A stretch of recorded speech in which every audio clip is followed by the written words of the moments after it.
right, you guys, podcast time. It's quieter. Fucking podcasting right now. Chew quieter. And now, to the podcast studio. Welcome back, ladies and gentlemen. It is Chew Quieter. Just kind of level set. We had a few guests this past few weeks. Last 2 weeks we had some guests, so those were fun if you paid attention to those topics and follow along. One of them was Alabama State Bill 254. We had Randy Morris on. It looks like they might be making some headway with that. So nice. That's good. Yeah. It. After that episode, I was thinking about it. Like, it makes sense in other places, but not necessarily in a public park. But they just don't want us to have the ability to escape the government. Is the other thing too. It's like, I'll just leave and just go off grid and forget the government. They don't want you out of their sight. So, an article came out the day after we filmed that episode, and basically said that the state senator, I think it was his father or in-law, something like that, relative to him, is the county commissioner where Indian Mountain is, or one of the parks that is being targeted. Okay. He's a commissioner down there. He realized that park is making good money, and realized that the county is not getting some of that money, and wanted some of that money. So this is their way of getting that money, and now it's become an ethics issue because the senator is trying to push for it as a favor to the county commissioner. So it's a little interesting that the good old boy politics is being called out. It's mobster mentality. I mean, everything is like that. Anything in the government looks like that now. It's just money. It's like who's gonna funnel money back to line some pockets to make this happen. Yep. And just like we said in the interview with Randy, I had a feeling that it was about that, and it's just money driven. It's greed. More money grab. Yep. And then we also had Bailey Campbell on, which was a fun interview. Yes, she's a sweet kid. She's incredible. She's a great girl. I guess I've known her for quite some time, and it's always fun to get to see her and hang out with her, and it's a good time always. So yeah, definitely. Yeah. Thanks, Bailey. Yeah. Do you want to take this opportunity to explain to the audience why we had to just really quickly end the episode? Yeah, sorry. Typically, I don't have things going on this early in the day, but my daughter's taking her senior pictures last week, and all of a sudden, what you can't see if I turn the camera this way is my door in my office, and they're both on the side of the monitors yelling and screaming at me. Dad, we're gonna be late. Oh yeah, and my phone's popping off and texts, whatever, and then they're over here, and she's in here. She's like sitting right here to my left. I'm like, okay, I'm getting through this. Let me get this last point on all. We got to go. So this is why I don't have children, any kids, is because I would forget to pick them up from the babysitter. That's the kind of person that I would be. Now, from school. I don't do that, but I knew how much time we had, and I was monitoring the time, and she was freaking out about the time. I knew we had to about 10:15 after to get through it, and I could kind of push through this. But it's kind of my mistake. Remember I told you I was going to be in the car? Yeah. Recording last week? Yeah. Well, if I would have just stayed in the car recording, I could have stopped somewhere by where they were going to meet me and had another hour. But the problem is I came an hour back home, so we could just go in one car and then record from the house, and it was just a cluster. It's a clusterfuck. I tried to do the right thing, and I fucked myself in the end. So So who it's the put way you it on always is. punishment, the wife or the kid? Nobody. I got up there and they were on time. She took great pictures. We had a great time. I was perfectly on time. So we got up there. She had a 6:00 appointment with the photographer. And we got in the car and it said ETA 6:10 or something like that. And she's like, "See, we're going to be late." And I go, "You're not going to be late. That's just Google telling you when you're going to be there." That's if we drive the speed limit. That's if we drive like a normal fucking person. Right. I drive like me. So we got there at 2 minutes after 6. The girl was just getting out of her car when we pulled in. So it was like perfect timing. And then they didn't even go the full 2 hours. They went like an hour and 10 minutes. So I was like, whatever, you got it all done. So it was fine. Just the panic of you're not paying attention to when I need to leave. It's like, was fun. So that Google ETA time is always fun to try to beat. And I always beat it. So for example, on Friday, I'm going golfing with Mark Hendricks. And it says that it's going to take me about 35 minutes to get there. And I've been there before to this golf course. And it only took me 30 minutes last time. So in my head, I'm thinking, all right, do I beat my personal best? Or do I... or just beat Google? Or just beat Google, yeah. See, I would have been there 2 minutes earlier, except for going up the hill. It's a 1-lane road or 2-lane highway, so you're just one lane. And I got behind people that were going less than the speed limit, so they just screwed me until I could get around them. But yeah, no, that's a challenge accepted, Google. That's not. Oh, I'll be there in 35 minutes. No, that's challenge accepted, Mr. Google. My wife was freaking out on Saturday, so we went to a birthday party for a friend of ours, surprise birthday party. And by the way, shout out to the guys from Wide Open Design here in Murfreesboro, in Tennessee. They listened to the show. Adam and Jason were there. Got to talk with them for a little bit, and Jason was saying that some of the guys listened to the show while we're working in the shop. So shout out to you guys out there at Wide Open. Yeah. Wide Open Designs, the home of crane axles, which 14 bolts that I'm putting in the Scout. So I've worked a lot whenever with, that's done. Yeah, quiet. So I've had a lot of conversations with Adam Woodley and the building and implementation of these axles for this use. My buddy Kyle over at Hensley Automotive, he actually has 2 of the crane axles going into his buggies building. He's definitely going on the extreme version of the axles, and I'm more of the beginner bunny run. So on the way back from the party, we were taking the back roads. Of course, I mean, in the country, mostly everything is going to be back country road anyway. So speed limit was 45, and it's at night, and there's a lot of curvy roads, and some of them that dip down, and the horizon of the road disappears for a minute.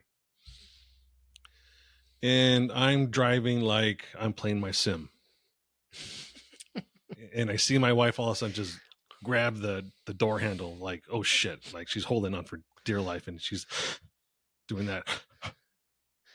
And I finally like, are you okay? She's like, it's dark out. Can you drive slower? I'm like, I'm fine. I can see perfectly.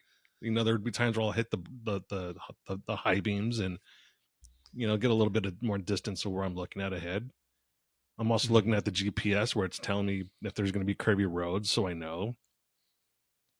And finally, all of a sudden, I'm about 55 miles an hour, almost 60, and a fucking armadillo decides it wants to cross the road.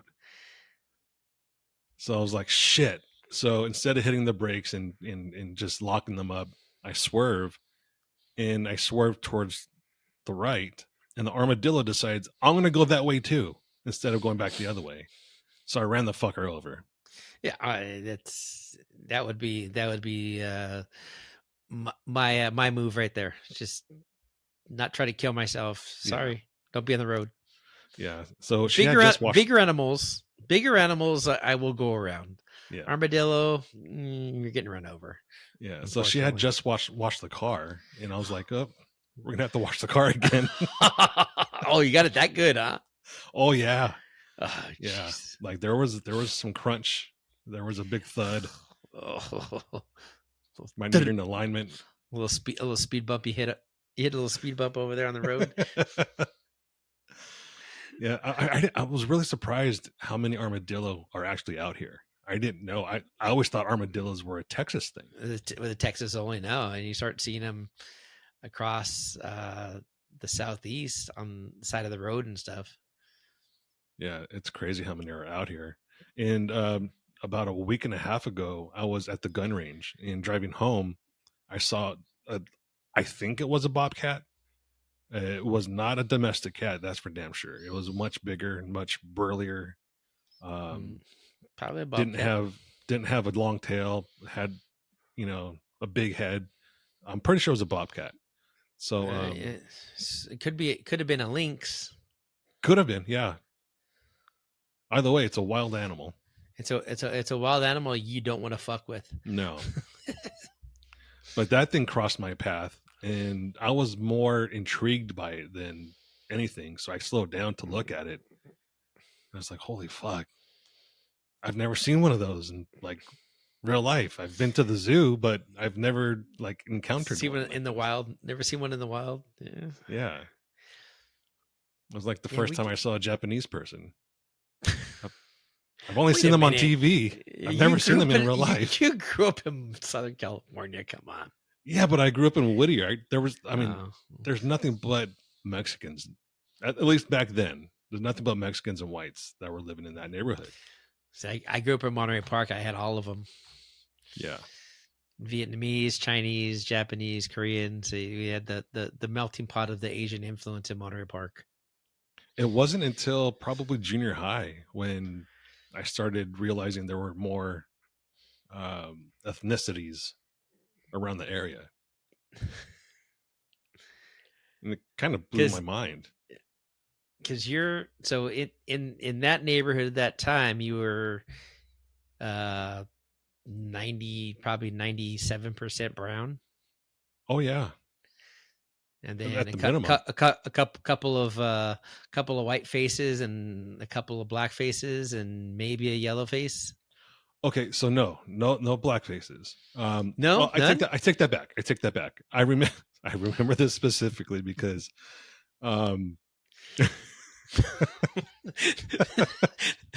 this is going to get very inappropriate. But I feel this. So I was at the Boys and Girls Club of Uptown Whittier.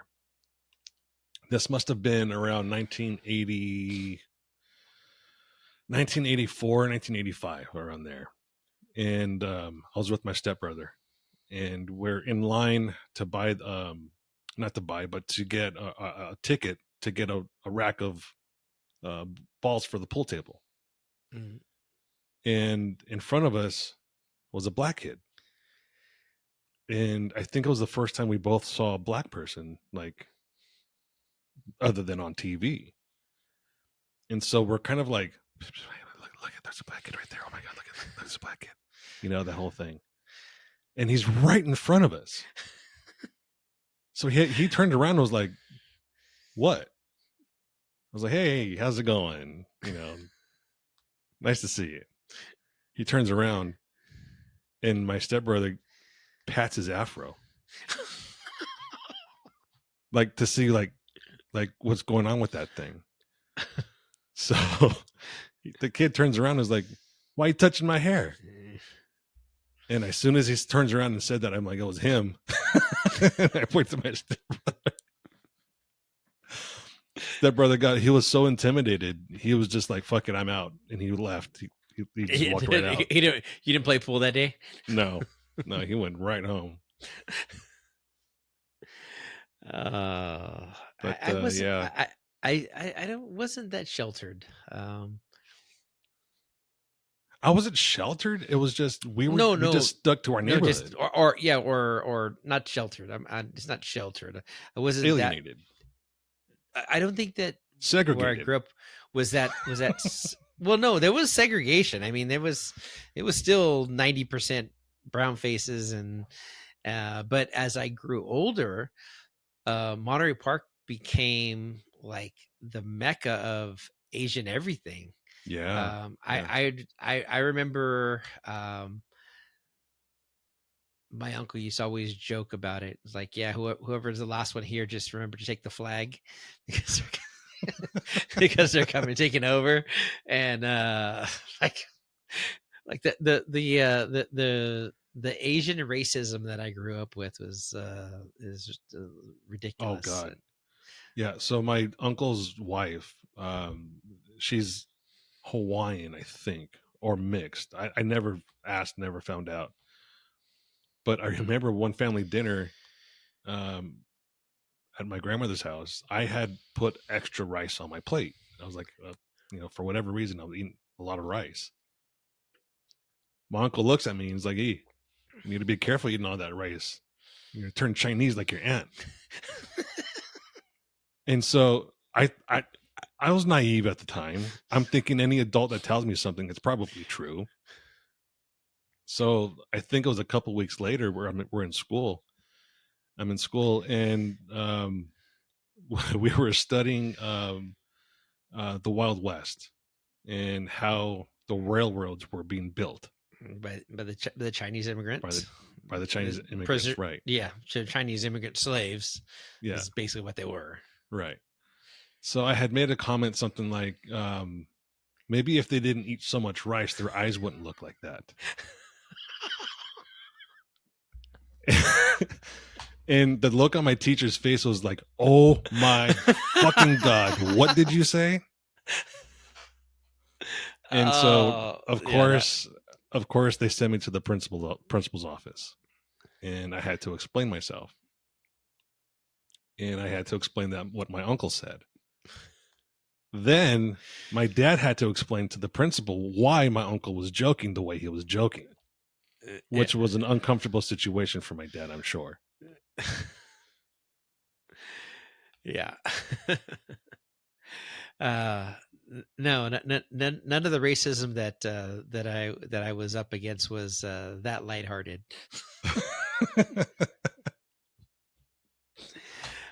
You know, brown people are the most racist people in the fucking world. Oh yeah, absolutely. Yeah. They hate every other color, including their own color. Yeah. Yeah. And everyone's like, "Oh, well, someone's being racist." I'm like, that's what I understand. Think about where it's coming from. Why are they? Why do so many brown people hate Trump? I mean, they're. I mean, obviously Trump was talking about MS-13 when he said they're not sending their best. They're not sending, that whatever he said. Yeah. That was all taken out of context. They took a little snippet. The media took it and just ran with it. And all of a sudden people are like, "Oh, Trump is racist." No, he's not. He's telling the fucking truth. I grew up with the Cheech and Chong jokes about them calling the immigration on their own people because they didn't like they didn't like their cousin. Their cousin's freaking useless. Their cousin doesn't belong here. Their cousin, whatever. I'm gonna call the immigration so they get deported. Fuck, really? Come on. Well, there was that song that Tommy Chong had. The Beaners song. Yeah, the Beaners song. I mean, it's fucking classic cheap for one thing, because I don't. If anyone ever heard their old records, they're borderline racist, but it's not racist because it's funny. It's that kind of comedy, and that's exactly what. That's exactly what the Beaner song was. So hold on, I'm going to play this because people are going to need to get an idea of exactly what we're talking about, because not everyone grew up to Cheech and Chong like we did. I mean, I think it was pretty much regional for the most part. Their stuff. Why isn't this working? Yeah, definitely be in Southern California. You see cultural things that don't typically cross outside of the border, Right. as it So here's the as song. it may be. Here's the song. Right there, okay, let's try it. Mexican Americans don't like to just get into gang fights. They like flowers and music and white girls named Debbie too. Mexican Americans are named Chata and Chela and Chema and have a son-in-law named Jeff. Mexican Americans don't like to get up early in the morning, but they have to, so they do it real slow. Mexican Americans love education, so they go to night school and they take Spanish and get a B. Yeah, leave that in. Mexican Americans love their nanas and their nonos and their ninas and their ninos. Nanu, nanu, nina, no, no. Mexican Americans don't like to go to the movies where the dude has to wear contact lenses to make his blue eyes brown. Cause don't it make my brown eyes blue? And that's all I got. How do you like it? Oh, that's good. Pretty good. It's like a protest tune, man. Yeah, I dig that. Protest man. tune. But you know, while you were singing that, I wrote another tune. You know? Oh, yeah? Yeah, it's like the same thing, only different. You know? Do you want to hear it? Yeah. It's like a little more Same rock thing, but and only roll. different. All right, we'll get down. It's something like this here. Beaters.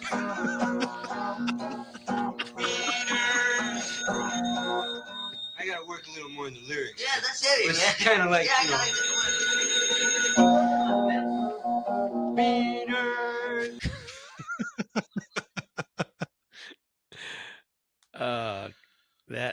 That's classic. It's just Yeah. I don't think that I could have ever seen that movie enough times when I was younger. No. I could have watched it probably constantly. Well, we used to watch it every single time we would ditch school and smoke pot and get drunk. It was mandatory. We watched that. So every other day. Yeah, pretty much. It was all Cheech and Chong all the time. We watched a lot of those movies, and then my friend's dad had some Red Fox records, and so we would listen to Red Fox records too. Yeah, but I mean, Cheech and Chong had records also. So back in the day, comedians would put their bits and everything else on record. On record, yeah. And that's how they got known. Richard Pryor, Red Fox, Red Skeleton. Cheech and Chong, Steve Martin. Did I say Richard Pryor? Richard Pryor, yeah. Richard Pryor was out there. Geez, why am I drawing a blank? Almost all of them. Yeah. What was the other comedian? Legendary from New York. Bruce. Oh God, I'm drawing a blank. Oh God, I'm gonna hurt myself for not remembering this name.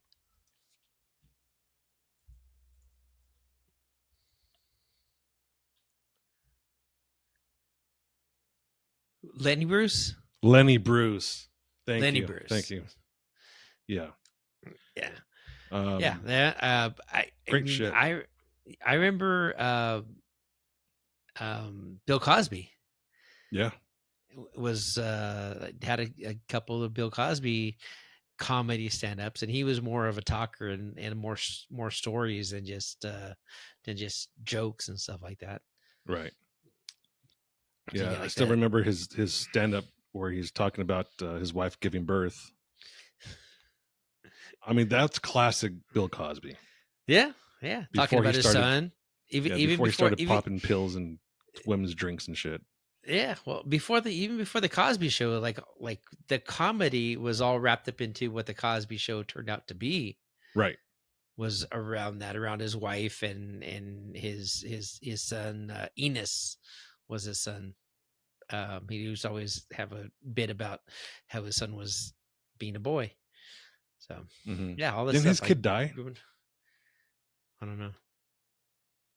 I think he might have died at an early age. Could be wrong. Anyway. Speaking of black comedians, OJ Simpson died.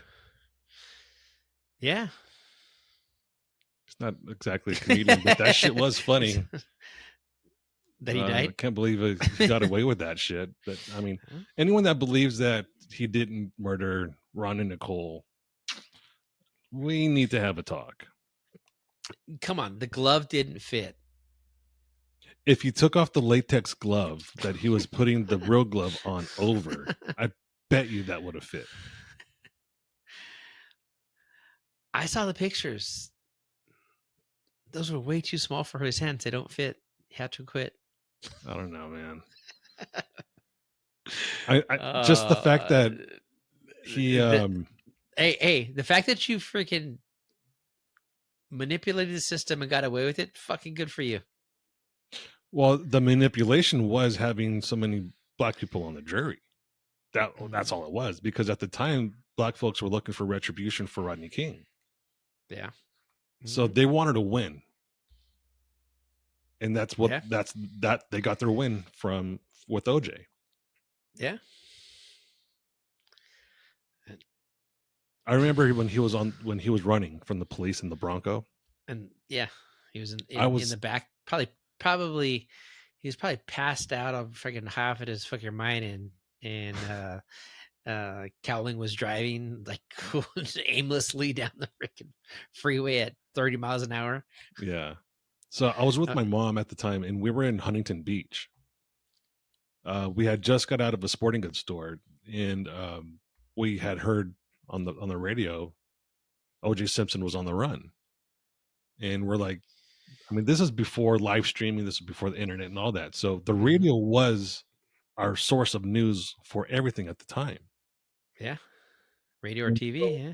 Yeah. Newspaper. So we're right. But the newspaper wasn't instant, so the best you can get is radio. Yeah. So we're listening to the radio and we're just totally locked in. Of course, OJ Simpson went to USC, so he was he was known in Southern California, and that's where all of our interest came from. Also, he was at the time he was in movies. He had just did Naked Gun, so he was pretty well known. So we're listening to the radio. We're a couple miles away from the 405 freeway, and we hear he's on the 405 freeway. And my mom and I look at each other like, oh, maybe we'll see OJ. Little did we know he was way the fuck, north on the 405 freeway. So we had half a thought to go to one of the overpasses. Just wait for him to cross by. Yeah, and see if we would see him. But obviously that didn't happen. So we actually raced home to watch the coverage on the news.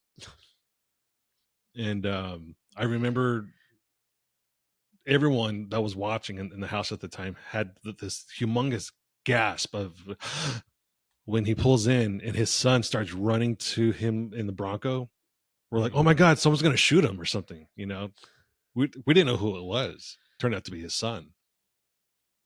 Yeah. But there was a standoff in the Bronco.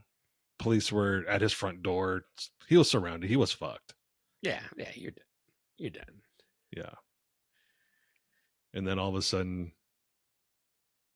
the trial starts. And it became a shit show. Oh, yeah. I mean, think about it. Like, at that point, that was the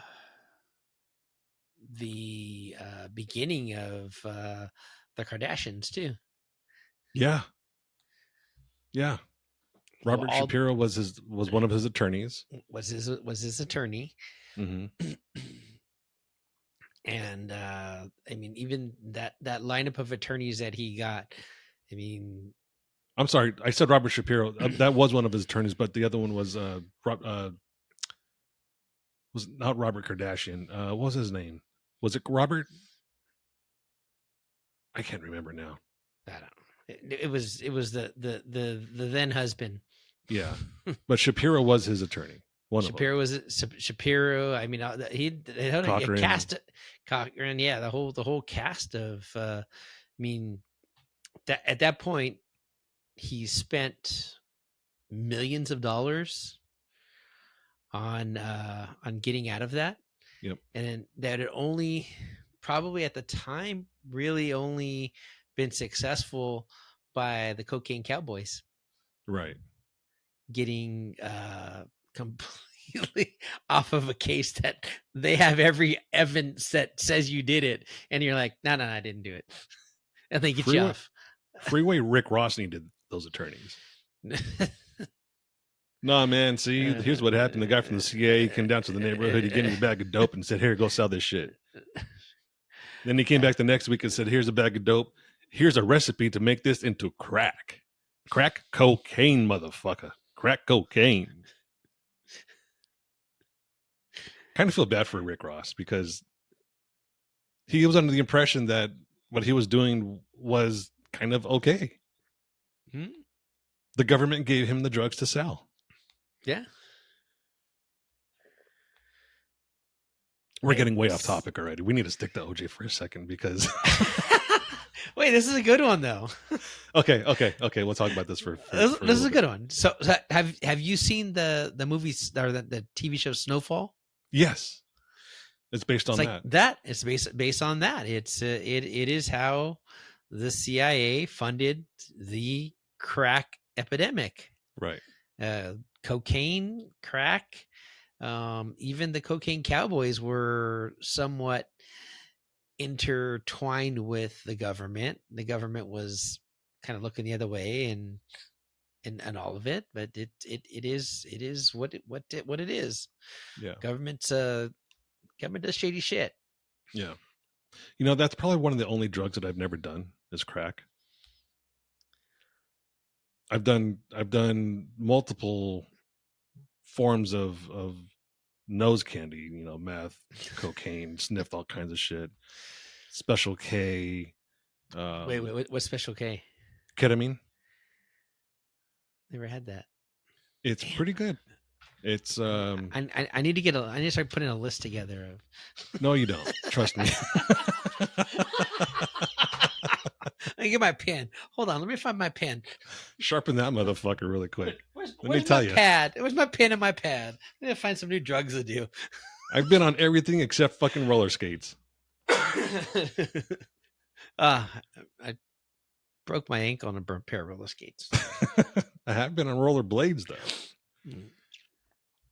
I have been on rollerblade stoned. So there's your Does that make it easier? No. Does that make it easier? No. Because I can't rollerblade. I can roller skate like crazy, but I can't rollerblade. But I have the same problem with ice skating. I don't know if it's just the ankles just don't like that shear. But I have a tendency to roll my ankle if I just step on a pebble. I'll just roll and just like, oh, my ankle. So I started smoking pot when I was 12. I had a cousin that had a marijuana plant, and he was so eager to show somebody the plant. So he's like, we went to his house for a family thing, and he's like, come here, let me show you something. Opens up his closet, and there's this plant. I'm like, what the fuck is that? He's like, it's marijuana. I was like, what's marijuana? What the fuck is that? He's like, let me tell you. It's kind of like that movie Walk Hard, Dewey Cox story.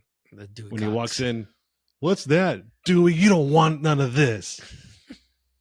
It makes you happy, slows down everything.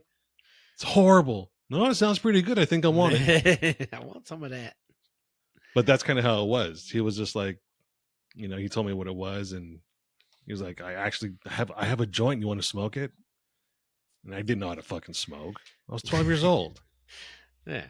So we went outside and sparked it. And my life went downhill really quick after that. Is it really downhill? Can you say it's really downhill? Well, when I say downhill, I say that because from that point on, my life's ambition was to always just be stoned. And that's what I did. Again, I'm not seeing the downhill here.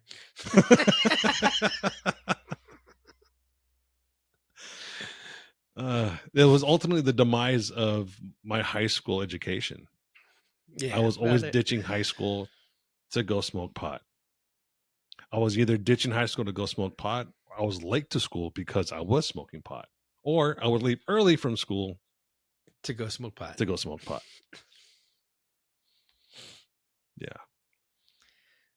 Ultimately, I realized, like a Jedi, this is not the way.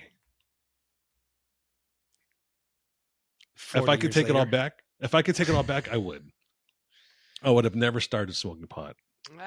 Yeah, so many things that you could take back from your childhood and stupid things, and how would it change your life, and would you be happy with that life, or are you just happy with the fact that your life is good now and you can look back and go, oh, that shit fucked me up, or you know what, that was just the path that I came to get to where I'm at? Well, the reason why I say that is because it definitely affected my education.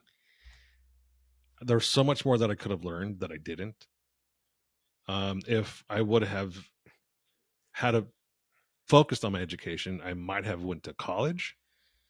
If I went to college, I might be an aerospace engineer. I might be working with Elon Musk, developing EVs and be a millionaire right now. It's just what if, what could have been type thing. But yeah. Do I really, really regret it? No, because I love my life. Yeah. There's so much that I could take away from things that did happen and still apply it to life today as a learning experience, or just having that wisdom overall. Like, for example, I know how many grams is going to go into an ounce. Yeah. I know how many ounces make a pound. Mm-hmm. And why do I know that? It's because I made a lot of money selling dope. Yeah. But that was part of that was a different part of an education. Right. It's a different education, but yeah. But look at that. And you go, it's the regret. Like I always hear like the regret. Oh, why didn't I? Whatever. Yeah. Well, what would have changed? Would you have not moved to Colorado? Would you have not started getting involved in Jeeps? Would you have not got involved with guns? Would you have not got involved with your wife? Would you have not got involved? Would you not have the house that you have? Would you not have the hobbies you have? What would really change if that path changed and you did something different? Yeah. So it's one of those things where I look back and go, that was fucking stupid. That was even dumber. And I did all that, and I'm like, would I change it? Nah. It is what it is. It's part of my story. It's part of who's made me who I am today. Would I change anything? Yeah, I'd probably be born to rich parents. That'd be the only thing I'd change. I can count on one hand. I might need a second hand, but I can count how many times I've been shot at while being stoned. Well, why are you getting shot at when you're stoned? Oh, let's see. Let me pick out a story here. Okay, I was at my friend's house, and we were just on his front porch smoking pot. He was a womanizer. He had a lot of chicks. He didn't care if these chicks had boyfriends or not, and he didn't care if those boyfriends were from gangs. So we're smoking pot, and all of a sudden this car pulls up and stops in front of his house, and he just says, "Ernie, hey Ernie," and we're all like, "Who the fuck is that?" And one of my friends starts walking closer to him. He's like looking it's dark at night, so he's like kind of like peeking in the window to see who it is. The only window that's rolled down was the passenger side, and he's talking to us through the passenger side window.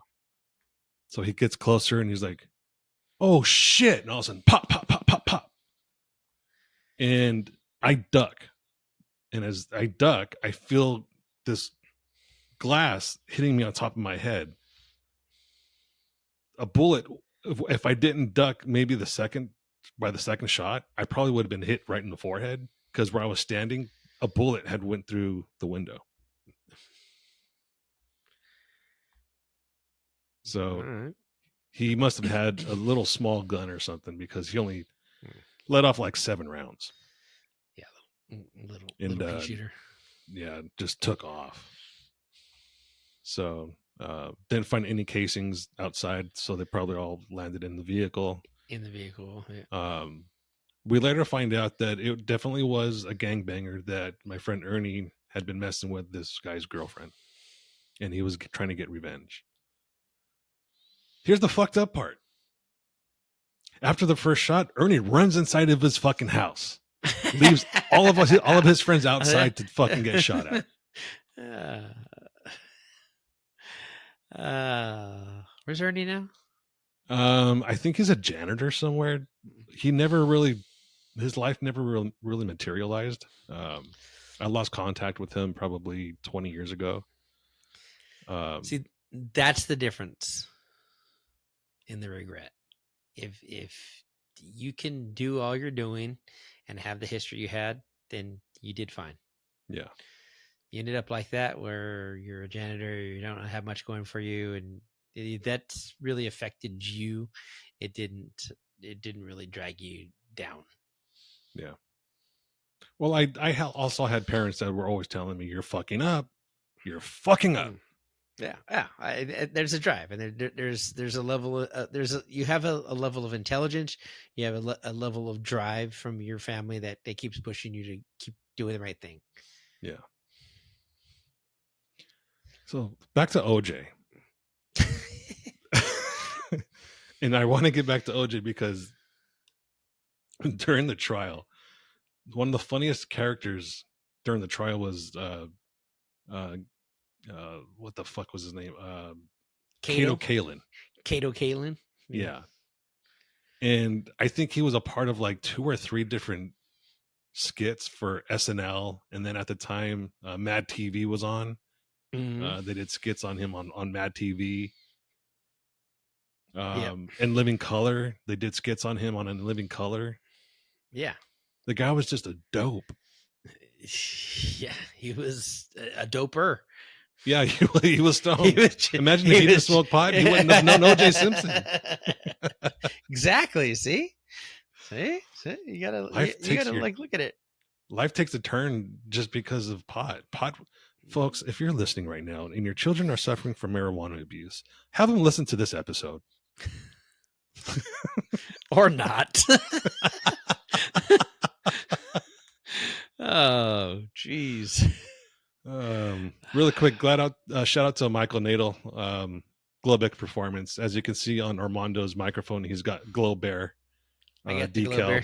You see the Glow Bear wiener right there? The Glow Bear penis.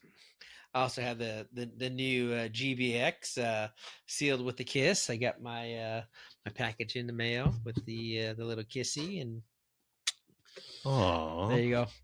So Michael's a good dude. Great dude. Love the whole team from the shop. Few years doing the New Jersey Jeep Invasion on the beach in Wildwood. I've got to hang out and do some fun stuff and really get to hang out with those guys on my East Coast adventures back in the day. So I've got to know those guys pretty well, and Michael and I don't talk as much as we used to anymore, but still talk a considerable amount, and still one of my idols. Yeah.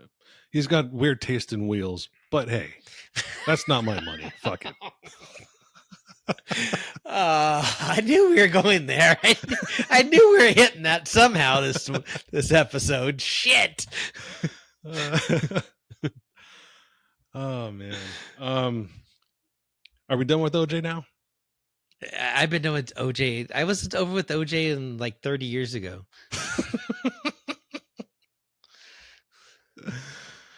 The juice is dead. See, to me, it's always he's always OJ running through the airport. Yeah. The Hertz commercial.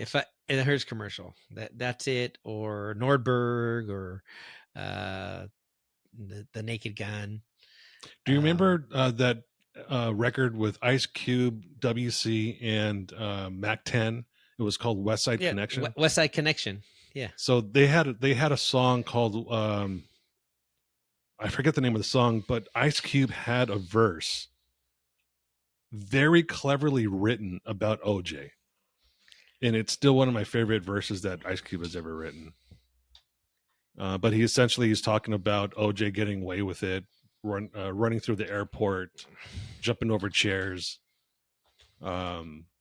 Very cleverly written. If anyone ever wants to check it out, it's West Side Connection. I think they only had one album as a group, maybe two, but it was the first. It was on the first one. Yeah, I have it here somewhere. I'm trying to find it. I think it might be on this drive here. That's old school. You're still keeping shit on thumb drives. Wow. Yeah, because I can put it in the car. It can go in the Jeep. It can go in the truck, and it just plugs in, and I can listen to music without attaching my phone. See, that's why I have the phone with the extra hard drive space. I just put it all on my phone. I have the extra hard drive space, but the problem is that I not always have proper battery management skills. Speaking of Ice Cube, he was trying to offer one of the women NCAA basketball players $5 million to go play for his Big Three basketball league. Caitlin, whatever the fuck her name is, she set a record for career points in women's NCAA basketball. Ice Cube has lately become a lot of talk on Twitter. He's starting to let people realize they need to be red pilled in a sense. He's been red pilled. He sees that the vote for blue no matter who type shit has fucked up inner cities, is fucking up black people, and he's speaking out about it. He's gonna end up on the next Kanye crazy path. I don't know. He makes more sense. He makes way more sense than Kanye. No, it's the premise is right, but after all of the chatter from the background hits in there, you see that starts to make him a little more crazy. Mm-hmm. Well, that's funny is there's a lot of black folks upset with him. Like, how can you stand up for the Republicans? You don't understand what you're saying, Ice Cube. And Ice Cube was like, no, I do understand what I'm saying. The CIA were the ones that are telling me that we should make these records. Yeah. I mean, it's the whole ideology and the political landscape of Republicans and Democrats, and when the lines crossed, and what people thought of, or people have thought the Democratic Party has stood for all these years, is now becoming, oh, this is the face of it. What's behind it? All this shit's behind it. So it's all just like, oh yeah, I'm your friend or a friend or a friend or your friend.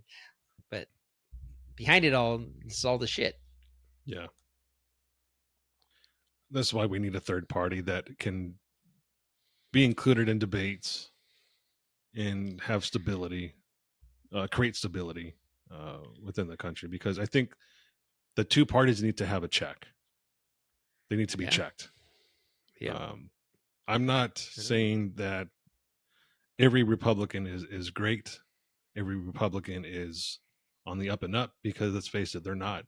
Look at Andrew Jones down in Alabama with this SB 253. Sounds like he's a rhino. He's just, he only has an R next to his name because that's how they vote down there, no matter what. Yeah, if he was going to be labeled as a Democrat, he would not get that vote.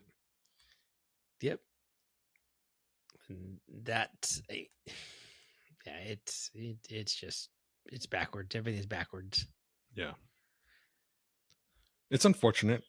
And it's all going to come to a head at some point, and we're going to have an awakening on both sides.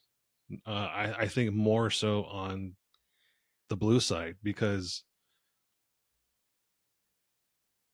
the ideology of the wokeness, all of the, the DEI stuff, it's already starting to play out now. People are realizing, shit, I didn't get this job, even though I'm super fucking qualified, because they need to have a black face or a brown face sitting in this chair instead of my white face. Mm-hmm. Asians are starting to realize this too. They're now being pushed out of school programs because of DEI. Yep. Scholarships are being taken away from people because of DEI. So there's people realizing that this is now just the new affirmative action. That's all it is. I mean, the idea of what affirmative action is good, but the implementation of it is not always the best thing.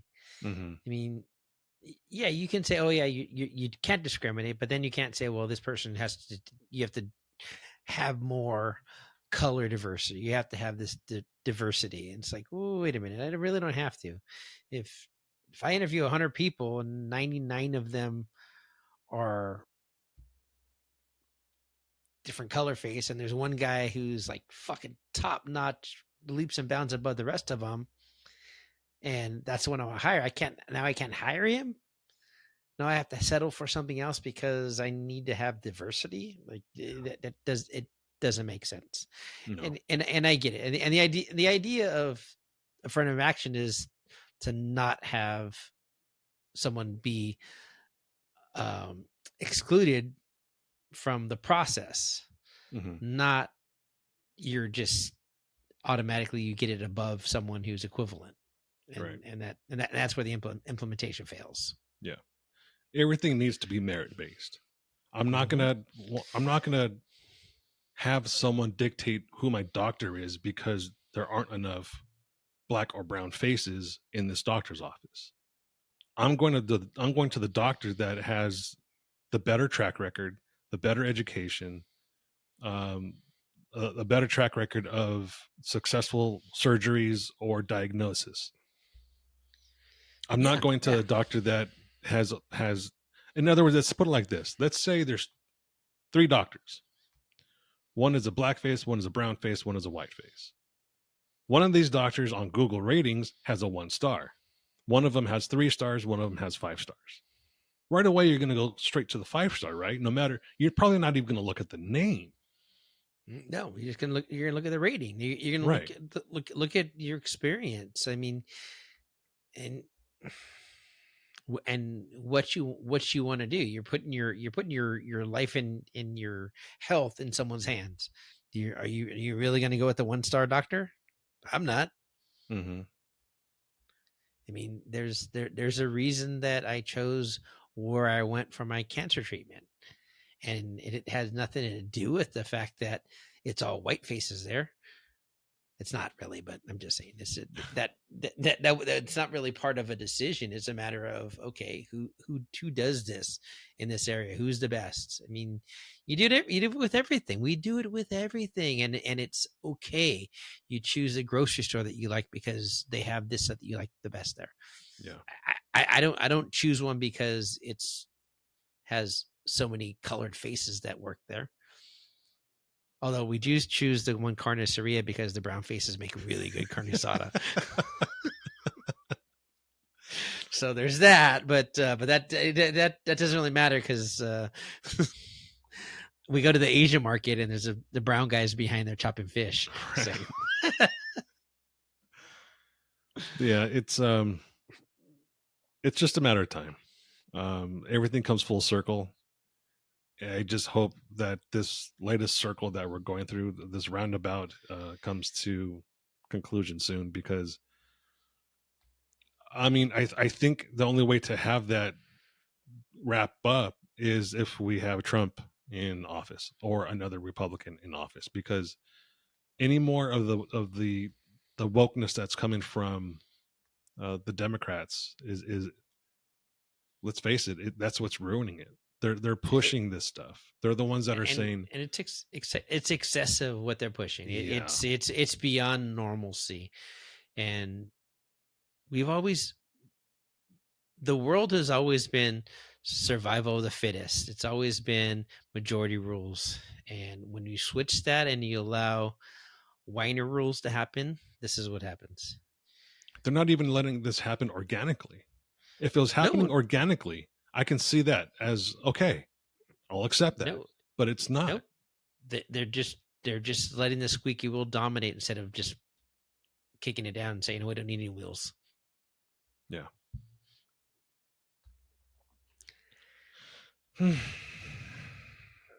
Now you got me pissed off. This is all OJ's. This is all OJ's fault. This is all. It's all on OJ. This is all on OJ. OJ was the topic. It's all on OJ. OJ did it all. Now I want to smoke a fucking joint. Damn it. Speaking of OJ running and all that sort of thing, the 2024 Olympic torch was just lit for the Paris Olympics. Do you remember the 1984 Olympics in Los Angeles? Kind of. I'm not a real big Olympics person. I used to be. And my parents would watch it, and it was always like 24 hours of Olympics the whole freaking weekend was on. And I think I just like, fucking Olympics. I think I remember the 84 Olympics the most because we had the biggest names back then. Bruce Jenner, when he was an actual man. When he was Flojo, Jackie Joyner-Kersee. Yeah, I mean, Edwin the Moses. history back then. Yeah, no way. I mean, we dominated. Yeah, even the Winter Olympics, we even had our own people like beating each other with bats or pipes to try to be number one. So it was exciting times for the Olympics back in the 80s and 90s. It was. Or probably for me, probably the 70s to the 90s was the most memorable of what I would say Olympic experiences are. But I don't think I've watched a minute of Olympics since probably the 90s. Mm. Is that me? Or is that you? It might be. Sorry, folks, we're having some technical issues. All right, let's wrap this up because our internet connection, for whatever reason, for this site that we're using, it's bugging out. So we should probably end this. All right, everyone. Thanks for listening again. And I think next week we're going to have a guest. So stay tuned for that and have a good weekend.